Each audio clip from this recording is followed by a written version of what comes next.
Doing well. I had to fully switch up my session, my segment sort of background experience because, I mean, I'm just one of JustFab's #1 fans. So Brand Innovators audience, this is going to be truly an exciting experience for me.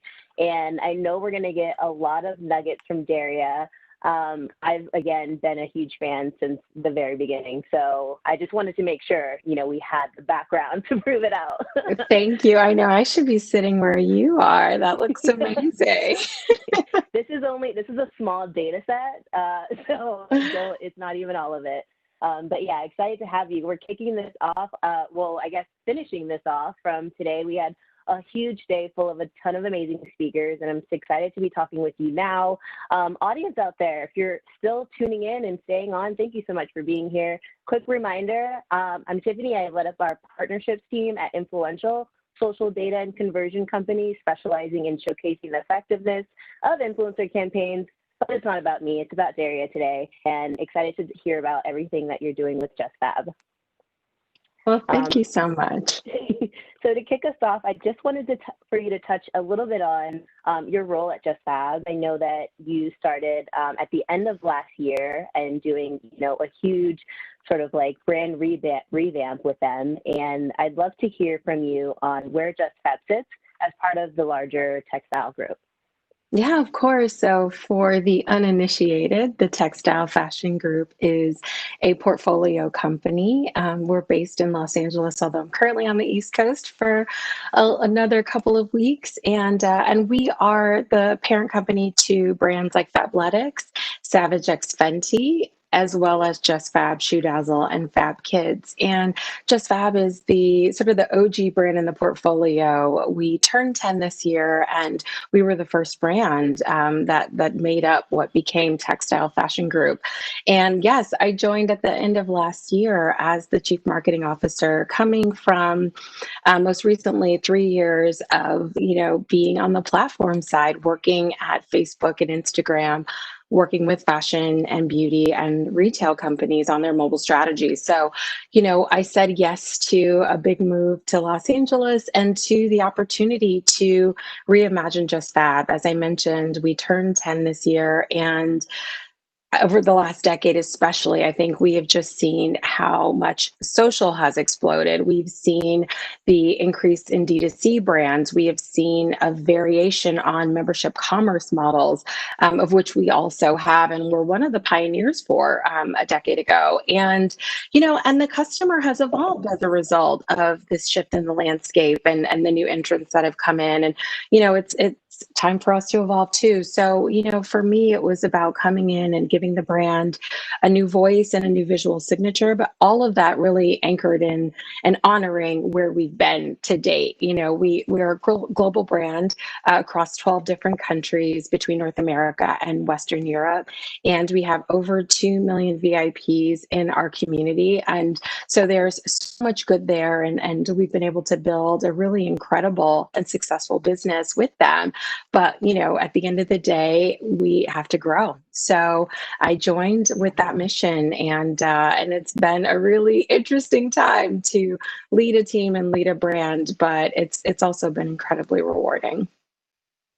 That's good to hear. I'm super curious. I know we'll dive into sort of like maybe what things were like when you started and, kind of where we sit now with all of 2020 and all of what that's been. But I'd be remiss if I didn't talk about the latest collaboration with Kelly Rowland that you guys recently announced. I want to say it was last week. And I just want some insight, and I know the world does too, on how that partnership came about, sort of like the thinking behind it. And I'll pretend like I haven't dove into all of those content series and insights already myself.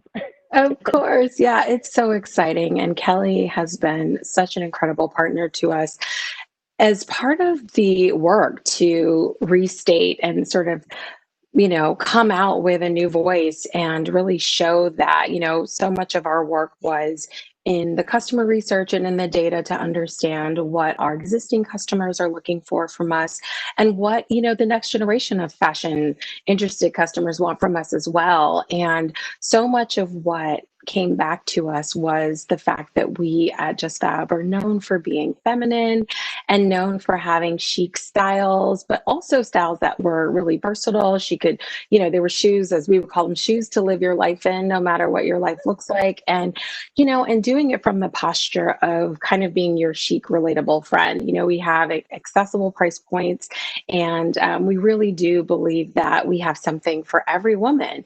And we also have an incredibly diverse customer base. And so both in terms of geography, ethnic background, as well as sizing. And so, we spent so much time as a team thinking about who the right person would be to sort of emerge as the new face of our brand and be a really strong storyteller about our value proposition and about our shoes and look incredibly stylish doing that. And so honestly, it was kind of a no-brainer when we thought about Kelly as a partner. I mean, she's obviously a global icon. She is very much a fashion icon. And by the way, she knows a ton about fashion as well. And so just really smart about the industry. She loves shoes, and she is not only diverse, in terms of the way that she moves through the world, as a woman of color and a person of difference, but the career that she's built and sort of the life that she's established for herself. A lot of us have gotten to watch her grow up and evolve into the woman that she is today. And that person is incredibly impressive and powerful, and also very kind and very generous. So I think she just really embodied the spirit of the brand that we have and the one that we want to communicate out into the world. And so she and I had an opportunity through one of our co-founders, Don Ressler, to sync up and connect and talk.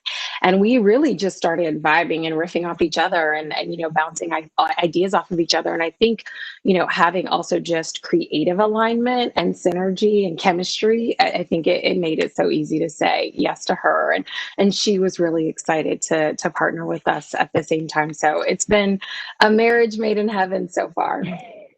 That's so exciting. I'd love to be like a fly on the wall, just kind of seeing ideas work. I imagine it's like, a war room, but in the most like fabulous way possible. It kind of is, but I'll tell you, some of it's Zoom, and then when we've been able to really get together, we have an incredible brand room in our offices. And so going through all the permissions and protocols and COVID testing and temperature checks at the door by security, and then you get in there and, we're still in masks and all of that and maintaining our social distance. And so it's not easy, but it's still been really, really fun. That's awesome. I know we have a quick video to share because, Yes. Of course, we can talk all day about it, but would love to, if you want to tee it up. I would love that. I mean, I'm really thrilled to share with everyone a first look at one of the commercial concepts we did with Kelly Rowland for JustFab.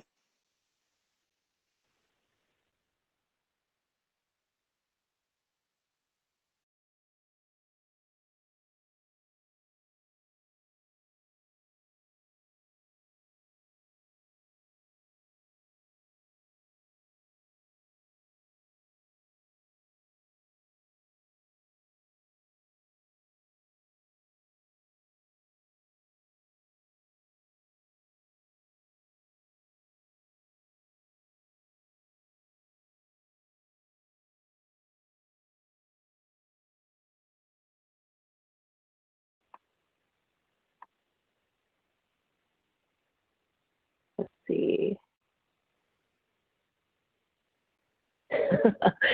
How fun.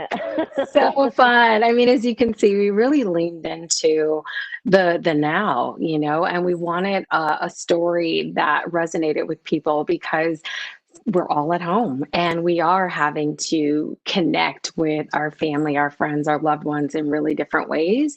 And one of the things that Kelly and I talked about really early on was that, yes, we're, under very different circumstances, but we want people to still feel just as fabulous, even if they're at home. So I think being able to tap into that and bring that to life and to be able to debut her new song, Crazy, in our commercial was kind of cool. So I love that spot, and she looks amazing.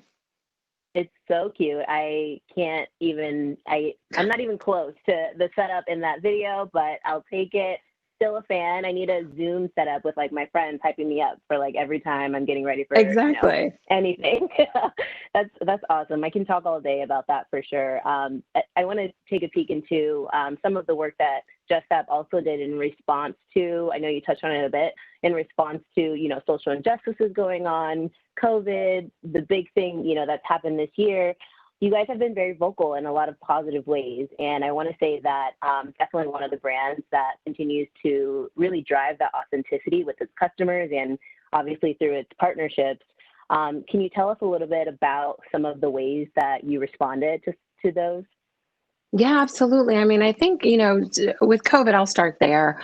The first thing that we did, honestly, was reach out to our membership base on social and just checked in and said, what do you want from us right now? What is going to be most valuable to you in this time? I think we were all sort of trying to make sense of what was happening as the world sort of shifted beneath our feet. And we just wanted to be there for the community, even as we were all trying to figure that out for ourselves. And we heard that people wanted to stay inspired and they wanted to have an outlet and be able to have fun. And I think, fashion is such a way of expressing yourself. And it's really deeply important to us. And, whether you're at home and focusing on dressing from the waist up, or, when you are Literally. putting on shoes, exactly, you gotta think about, what am I going to wear to walk the dog, or, whatever the things may be. And so I think that first, point from a COVID perspective, from a customer lens, was checking in with her. And then the second piece on the customer side was really making sure that we could chase into cozier styles and that we really highlighted and featured things that were going to be more relevant to where she was. And as you can imagine, our spring assortment was very different. And then just sweaters and leggings and, flats and things like that. And so it was a big shift for us as well, just from an assortment perspective.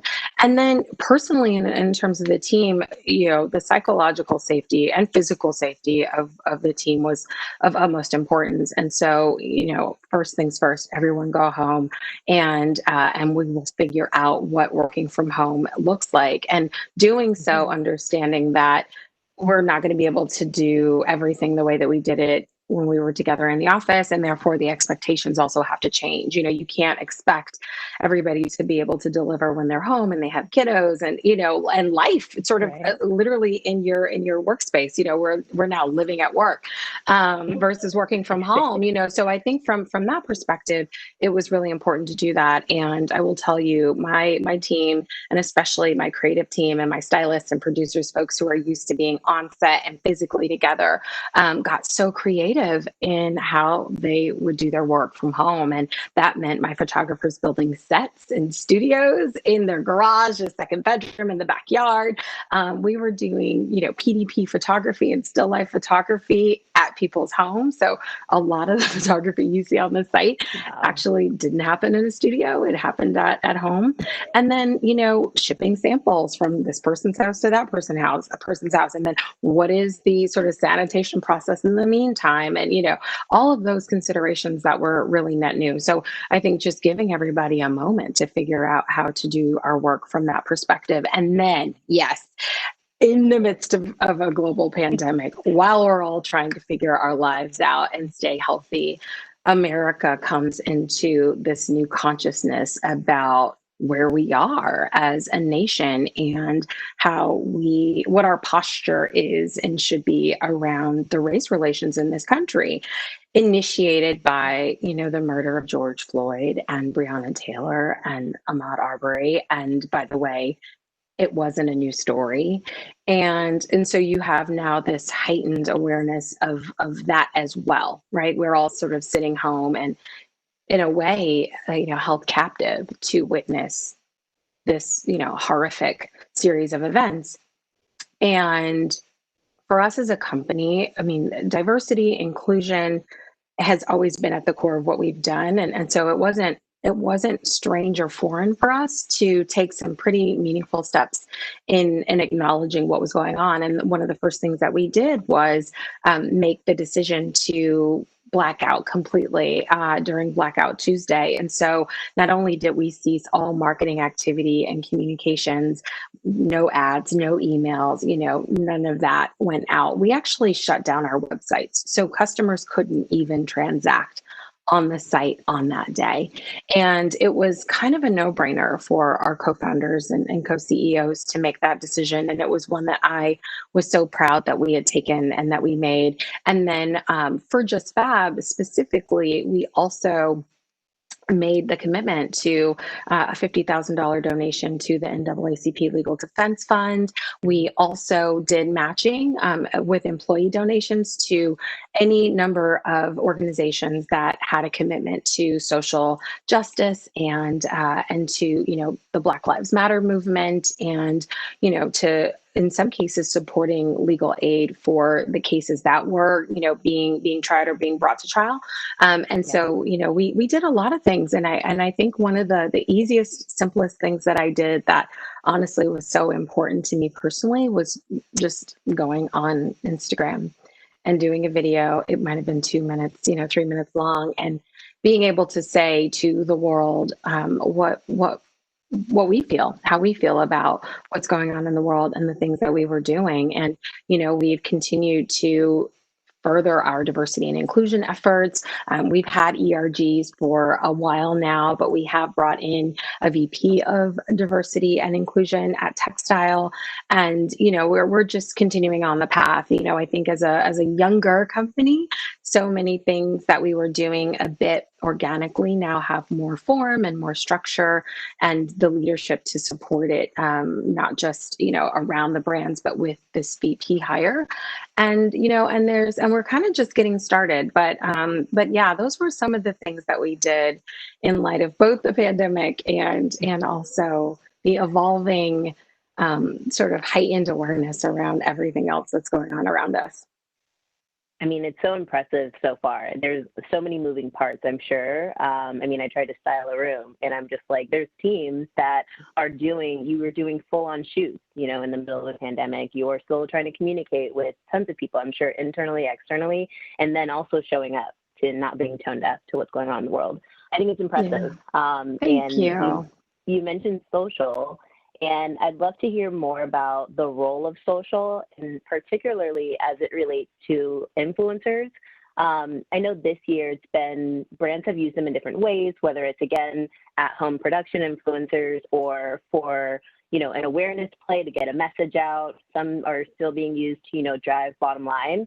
I want to hear from you on what's the role of social as it relates to, influencers, and where do they sit? Sure. I mean, it's such an important part of our community, and we have been working with influencers before we were calling them influencers. This idea though. Exactly. No, but I think when I think about so many of the ways in which we really were innovative as a company, sort of celebrity and influencer marketing is kind of at the core of our DNA. And those who remember JustFab or Shoe Dazzle, back in the early days, probably remember Morley Simmons and Kim Kardashian, and really having that it sort of as a part of our DNA and our roots.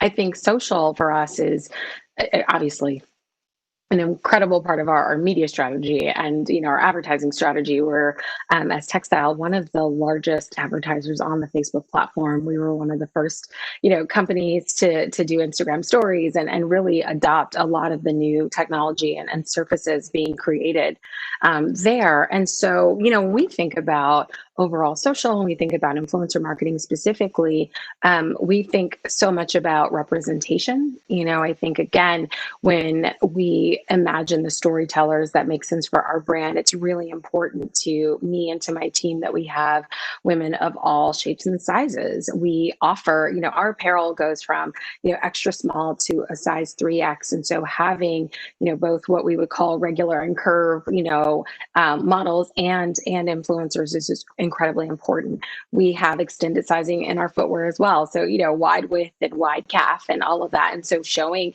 petite women with wide calves too, and, and all of that, and really making sure that women can see themselves in the world and in our merchandise, and that it's not just a model that we, partnered with from an agency. And we do that as well, and they're fantastic. But, making sure that we can bring storytellers in, and women who champion other women, women who very much embody that chic, relatable friend that I talked about, women who love to share their secrets about great fashion finds with other women, and who really also believe in a lot of, have the same values that we have.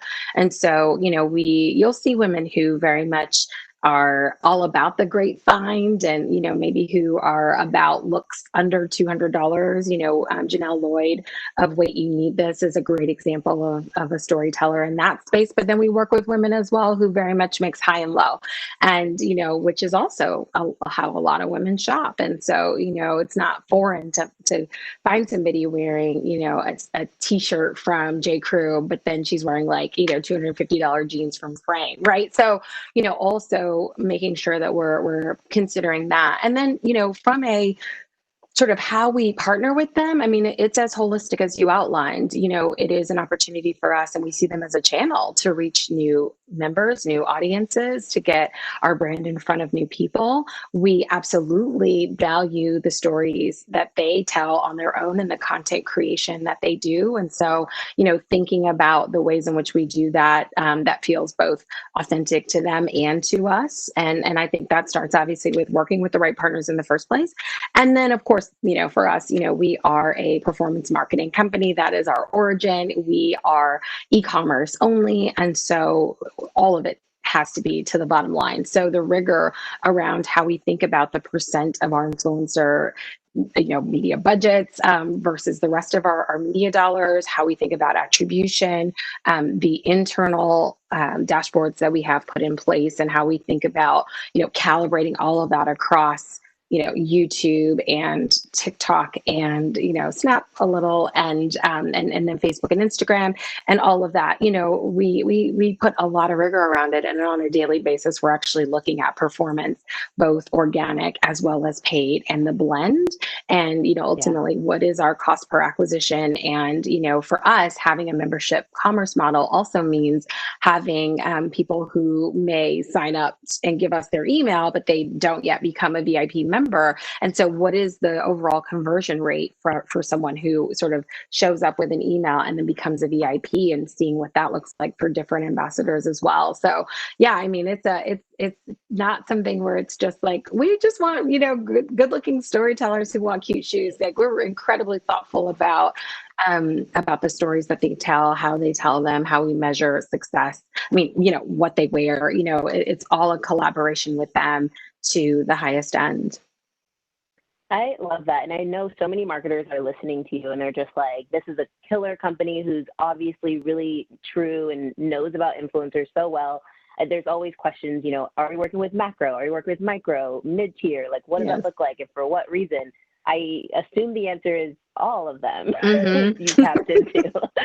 Absolutely. Absolutely. And listen, I think the one thing that I saw in my old life a lot, when I was at Facebook and working with CMOs and working with heads of digital or heads of media, I think it's really tempting to want to just go after somebody based on the following that they have, but their engagement rate really does matter. And while we don't see, the straight line between, follower size, engagement rate, and then performance from our perspective in the KPIs that we track, it matters, and their engagement rate matters. And I think, to me, that matters the most in the form of, do they understand what their audiences want from them? Do they have a strong POV, and are people tuning into their content with that POV in mind, right? And I think your engagement rate is a really strong indicator of that.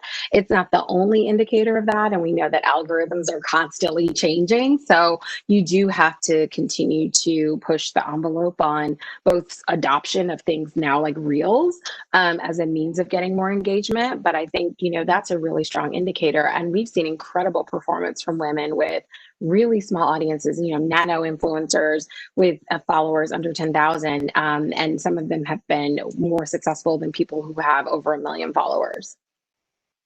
I mean, we wholeheartedly agree. I think that obviously, like, we have a lot of information in our technology to kind of see a lot of those insights, but then to give clients a peek at some of those real-time metrics and see native versus paid, and it's like, oh my God, their engagement's really great, but why aren't they driving as many sales? And to that point, there's a lot of different factors being pulled into play, and you guys are definitely, you know, spot on and being sort of a pioneer in that, right? It brings me to also think about, you touched on it a little bit, research insights. I'm thinking about whether we're talking about new partnerships like celebrity or influencer, or even new product. What is the role of, how does research sort of play into your role, and what does that process look like? It's critical. I mean, you know, I don't think that anyone can be successful without data, right? I think even in fashion, it's very much an art meets science and understanding where the market's going. You know, of course, we look at research from a trends perspective, and we think about it from the perspective of, you know, wanting to introduce maybe a new silhouette, or, you know, any shifts to our membership program. I mean, we used to have Meet the VIP events regularly, where we would actually host our VIPs in our offices and do, you know, happy hours or brunches. And you know, it was such an incredible way to, one, just connect with our customers, and for other people, maybe, you know, outside of marketing, to also meet and hear from our VIPs. And we would put product in front of them before the season was coming up, and we would, you know, ask them to rate different styles and, you know, tell us what they thought about color or material and, you know, fabrication. And, you know, for us, we usually will use that as an impetus to then inform how we might approach a qual study. And so we still do, you know, of course, an incredible amount of qualitative research as well around those same topics, and understanding, you know, is the customer sort of going to go with us if we move to something that's more fashion forward, or, you know, what might that look like, and helping think about how does that impact our buy for that style. And then, you know, when we think about the overall customer journey and experience, for sure, I mean, we are constantly doing A/B tests and, you know, setting up scenarios where we can, you know, compare our control versus, you know, our test versus our control group. And that could be everything from, you know, a creative choice to the positioning of a CTA to, you know, down to actually which algorithms might power a recommendation that would be, you know, be used for an upsell, right, in the customer journey. So for us, I mean, we're constantly looking at how she's behaving, and then doing user testing as well on, you know, UX changes, as well as, you know, anything else that we might want, you know, some qualitative input on. And then, of course, where it makes sense, having, you know, third-party research and data also helping us, you know, think through. It could be influencer performance. You know, we do a lot of work with. We work with Creator IQ, we work with Curate. You know, we have so many different inputs for content around whether it's influencers or UGC as well. I mean, you're saying all the right things. I know there's a lot of nuggets, audience out there. I hope you are taking notes. This is all really exciting to hear. So thanks for sharing. I want to get to some questions. Yes. There's some questions from the audience. There's one that's asking, how can, or what can heritage brands, so think about heritage brands, learn from newer digital first brands like JustFab and its you know, sister companies when it comes to authentically marketing to Gen Z specifically? Oh, that's a good question. I think part of it is going to start with internally breaking down silos. So, you know, I've worked for and with a lot of heritage brands with longer legacy, and you often find that the performance marketing or e-commerce or digcom teams are separate from the brand teams, and so growth for acquisition, you know, is very separate from the brand marketing and the storytelling, and the creative development process is different, and all of that. And honestly, it doesn't benefit anyone to do that. The customer doesn't see, you know, those sort of two machines happening. What they see often is a disconnect, and they'll have this experience of a you know, digcom approach that feels maybe very product driven, or very, you know, it's a lot of PDP photography and things like that. And then the brand creative is very much about the romance and the storytelling and the narrative. And those two things often don't meet on the surfaces where Gen Z is shopping and consuming content. So I think, step one, if you're going to be authentic, you've got to find a way to marry everything that your brand is known for with how you drive sales and drive performance.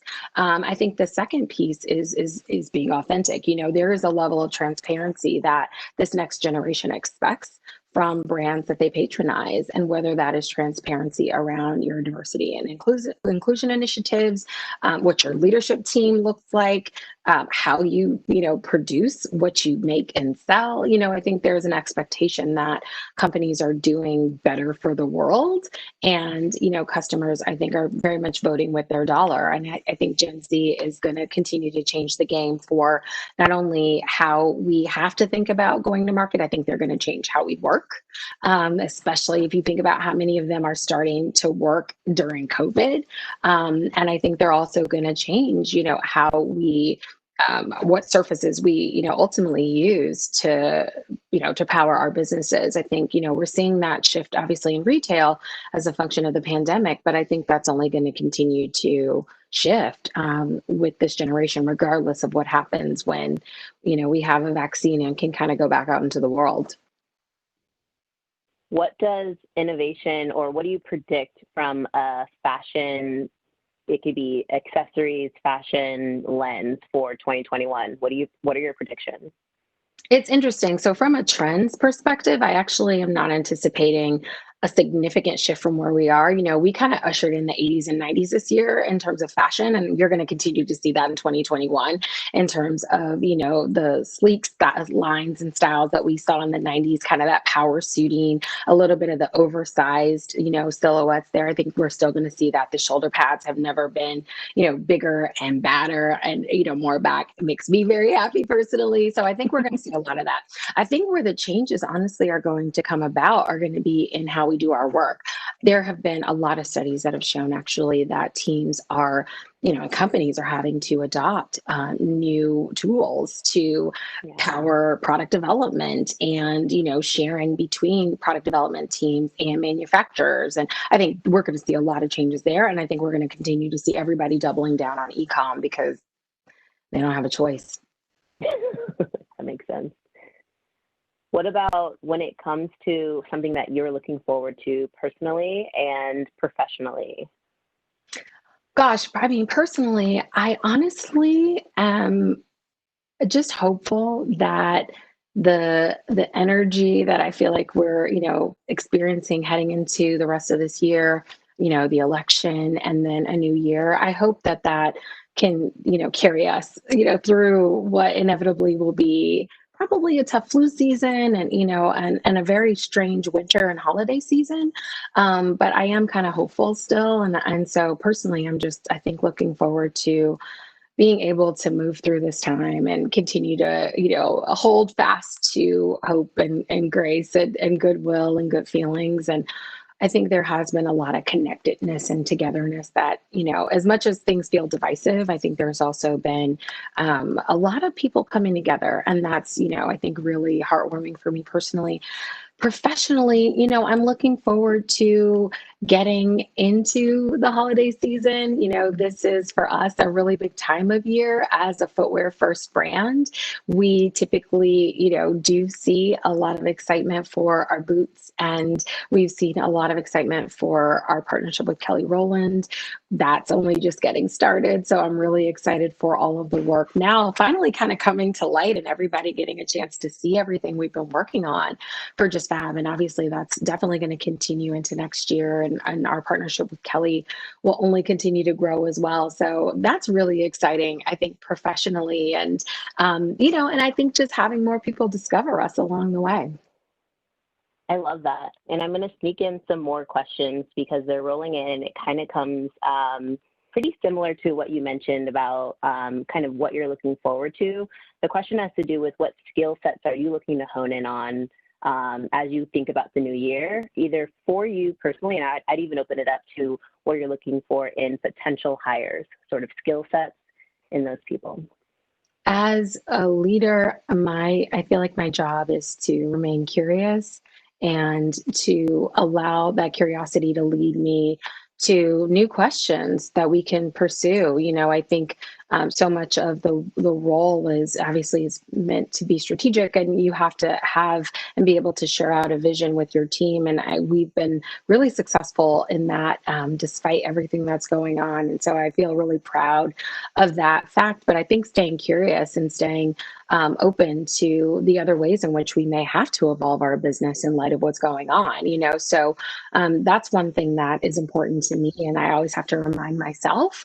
I think for hires, so much of what I try to do, and I always tell my team, I have managers who manage people as well, is, you got to hire for your weakness. And so if you are, if there is a skill that you're looking to hone and develop, you got to make sure that you close that gap with your team. The answer isn't that you have to know everything and do everything. In fact, the less I do, and sort of the less distracted and split apart I am, frankly, the better my team is for it. So I think making sure that you know how to hire your weakness. And so what's most important to me is diversity of skill, of thought, of strengths on that team. That only comes with, hiring diverse people and diverse backgrounds. And then I think, beyond that, just making sure that my managers feel equipped to support their teams, because, whether you're a new manager or not, no one has had to lead a group during a time like this. And so, and especially now that kids are back to school and, the stakes only just continue to raise, making sure that everybody knows how to support the teams under them. So good management to me means being empathetic. It means being curious. It means, of course, being strategic and having vision, and, having as many questions as you have answers, and, making sure that you close the gap with the right folks that you bring on. Love that.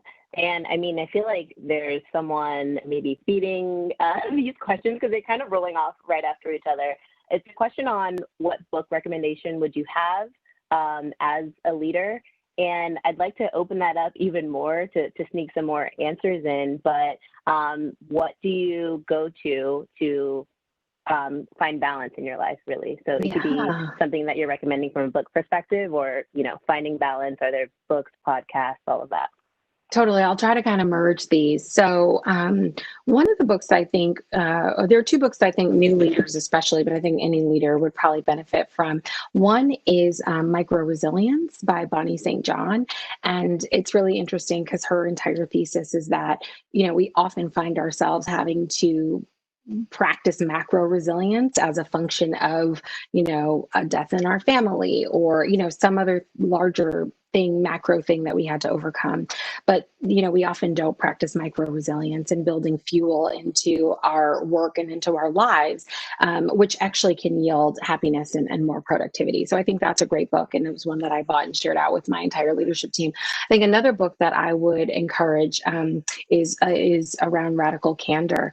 I think that there are, when we talk about, Gen Z, whether it's marketing to them or frankly, managing them, I think that there is an opportunity for us to do a better job as leaders of thinking about how to evolve our management style. I think managing by authority is, it's important, but it's not as good as managing by influence.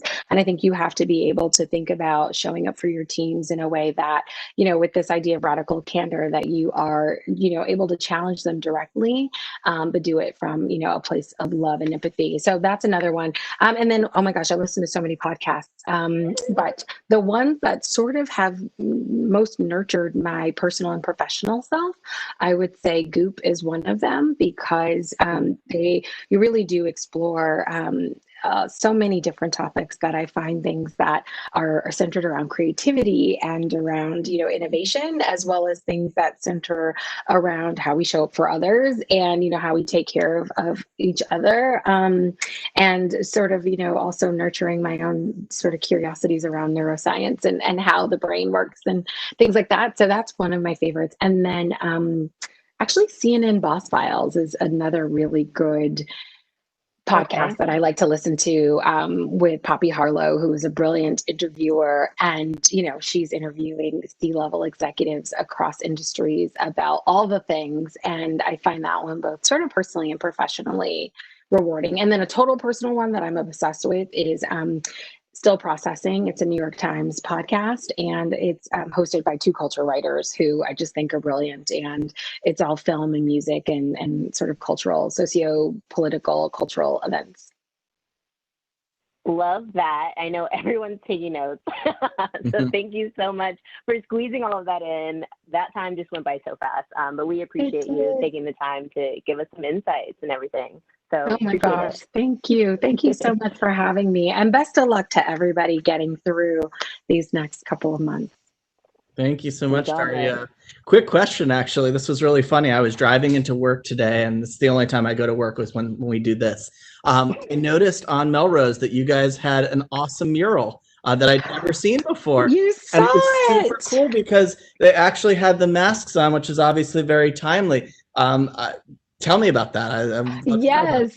Oh my God, I'll try to do that quickly. You know, we wanted to think about an interesting way of making a statement and also, you know, continuing the thread around sisterhood and connectivity. And so we commissioned an artist, a woman named Lindsay Adams, incredible artist out of DC who does illustration and abstract art. And she, we asked her to do it. I saw her quarantine chronicles on Instagram over the summer, and, you know, really we sat down with her and said, you know, we want to be able to honor and acknowledge where we all are, but also make a statement that, you know, we can still be together and do it in style. And so we did one in LA and one in New York. And yeah, we've gotten an incredible response of people who've just seen it and stopped and reflected or, you know, took pictures with friends. And yeah, so it's really nice. That's going to become a landmark for photos now. I hope so.